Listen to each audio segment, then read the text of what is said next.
Hello viewers, welcome to my channel. আজকে আমি তোমাদের জন্য আরেকটা পার্ট নিয়ে এসেছি, পার্ট বি।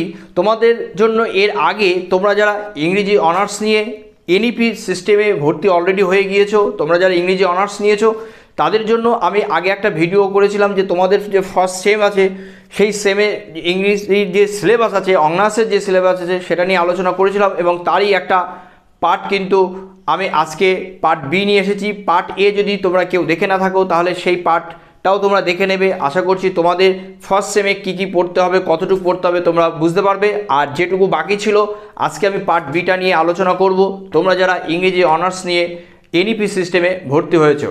আর আমার এই ভিডিও দেখে তোমাদের যদি ভালো লাগে অন্তত লাইক করবে, আর তোমাদের মতো বন্ধুবান্ধব যারা ইংরেজি অনার্স নিয়ে ভর্তি হয়েছে তাদের কাছেও এই চ্যানেলটি বা এই ভিডিও শেয়ার করবে। আর তোমাদের জন্য অফলাইনের ব্যবস্থাও আছে, তোমরা যদি কেউ ইন্টারেস্টেড হও অফলাইনে পড়ার জন্য তাহলেও তোমরা আমাকে কমেন্ট করে জানাতে পারো, আমি নিশ্চয়ই তার উত্তর দেব। তাহলে আজকে চলো দেখে নিই আজকে পার্ট বিতে আমরা কি পাচ্ছি। দেখো এখানে পার্ট বি আমি সুবিধা মতো করে দিয়েছি ভিডিওটা, যাতে ভিডিওটা আগের ভিডিওটা লেন্দি বা বড় না হয়। তাহলে তোমাদের জন্য যে সেম ওয়ান মানে সেমিস্টার ওয়ানে যে সিলেবাস ছিল সেখানে তোমরা নিশ্চয়ই দেখেছো যে হিস্ট্রি অফ ইংলিশ লিটারেচার ছিল আর লিটারেরি মুভমেন্ট ছিল। এখন হিস্ট্রি অফ ইংলিশ লিটারেচারের মধ্যে তোমরা দেখেছো যে ডিফারেন্ট এজেস, বিভিন্ন সময় বা যুগের কথা আমরা পাচ্ছি এবং সেই সাথে লিটারেরি মুভমেন্টস ছিল। এই লিটারেরি মুভমেন্টস কিন্তু তোমাদের যে শর্ট নোটস থাকবে, যেখানে তোমরা 4টে প্রশ্ন উত্তর লিখতে হবে, 5 মার্কস করে আছে। এছাড়াও তোমাদের অবজেক্টিভ টাইপের প্রশ্ন আছে, নিশ্চয়ই পার্ট এতে তোমরা সেগুলো পেয়ে যাবে। আর এখানে দেখো আজকে এই যে শর্ট নোটস বা লিটারেরি মুভমেন্টস, এগুলো কি টপিক পড়তে হবে, কি কি জিনিস আছে সেগুলো নিয়ে আজকে আলোচনা করব। অলরেডি তোমরা নিশ্চয়ই বোর্ডে দেখতে পাচ্ছ এখানে শর্ট নোটস বা লিটারেরি মুভমেন্টসে দেখো লিখে দিয়েছি মডিউল 2, 3, 4, 5। মানে তোমাদের এই পার্টে শর্ট নোটসের জন্য তোমাদের কিন্তু এই 4টে মডিউল কিন্তু তোমাদের পড়তে হবে, মডিউল 2, 3, 4, 5। এখন এই মডিউল 2 এবং 3তে কী আছে আমরা একটু দেখে নিই। দেখো কী আছে মডিউল 2 এবং মডিউল 3তে।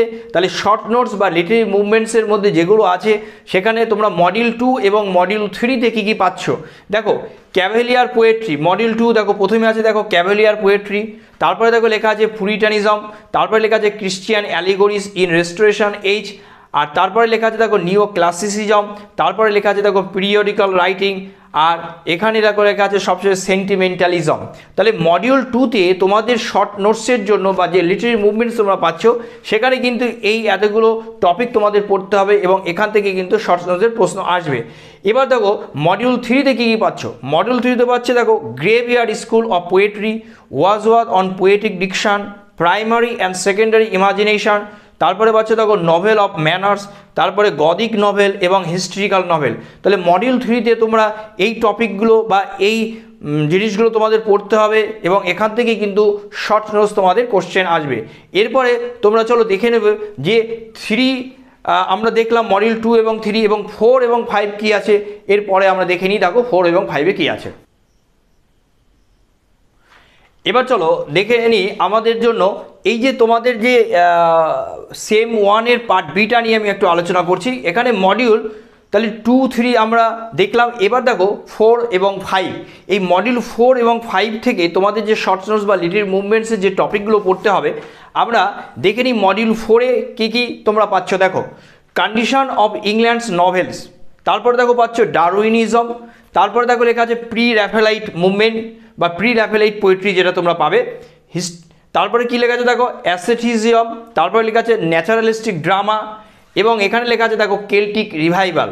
তাহলে মডিউল 4-এ তোমাদের এই টপিকগুলো বা এই বিষয়গুলো বা এর উপর যে টিকা বা এই বিষয় সম্পর্কে জানতে হবে এবং এখান থেকে কিন্তু তোমাদের শর্ট নোটস থাকবে। এবার দেখো মডিউল 5-এ কী কী তোমাদের পড়তে হচ্ছে। দেখো প্রথমে লেখা আছে মডার্নিজম, তারপর লেখা আছে দেখো দ্য 30 পোয়েটস, তারপরে লেখা আছে দেখো পোয়েটিক ড্রামা, তারপরে লেখা আছে মুভমেন্ট পোয়েটস, তারপরে লেখো কিচেন সিং ড্রামা, আর সবশেষে দেখো লেখা আছে অ্যাবসার্ডিজম।